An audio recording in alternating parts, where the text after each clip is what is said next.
To pay her back for the glass eye in his beer, Mr. Twit decided he would put a frog in Mrs. Twit's bed.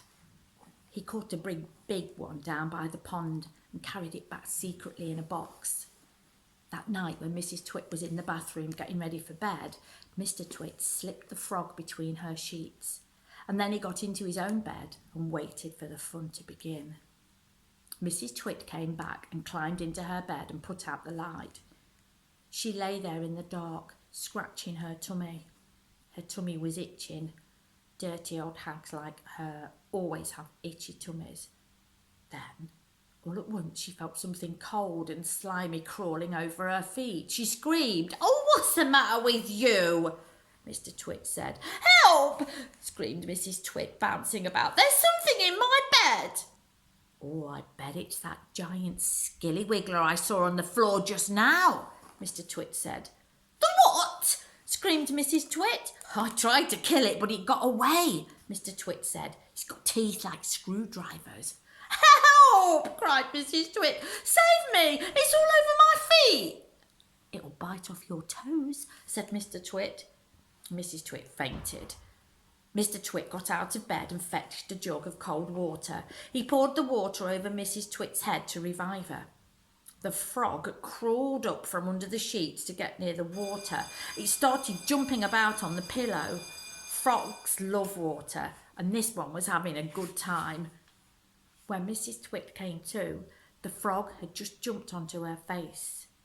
This is not a nice thing to happen to anyone in bed at night. She screamed again. "By golly, it is a giant skilly wiggler," Mr. Twit said. "It will bite off your nose." Mrs. Twit leapt out of bed and flew downstairs and spent the night on the sofa, and the frog went to sleep on her pillow. The next day, to pay Mr. Twit back for the frog trick, Mrs. Twit sneaked out into the garden and dug up some worms. She chose big long ones and put them in a tin and carried the tin back to the house under her apron. At 1 o'clock, she cooked spaghetti for lunch, and she mixed the worms in with the spaghetti, but only on her husband's plate. The worms didn't show because everything was covered with tomato sauce and sprinkled with cheese. "Hey, my spaghetti's moving!" cried Mr. Twit, poking around it with his fork. "Oh, it's a new kind," said Mrs. Twit, taking a mouthful from her own plate, which of course had got no worms. "It's called squiggly spaghetti. It's delicious. Eat it up while it's nice and hot." Mr. Twit started eating, twisting the long tomato-covered strings around his fork and shoveling them into his mouth. Soon there was tomato sauce all over his hairy chin. "It's not as good as the ordinary kind," he said, talking with his mouth full. "It's too squishy." "Oh, I find it very tasty," Mrs. Twit said. She was watching him from the other end of the table. It gave her great pleasure to watch him eating worms.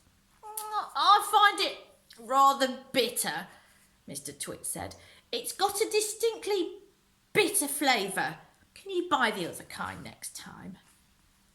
Mrs. Twit waited until Mr. Twit had eaten the whole plateful, and then she said, "Do you want to know why your spaghetti was squishy?"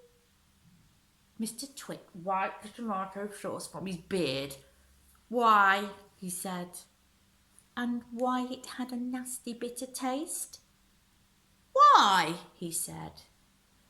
"Because it was worms," cried Mrs. Twit, clapping her hands and stamping her feet on the floor and rocking with horrible laughter.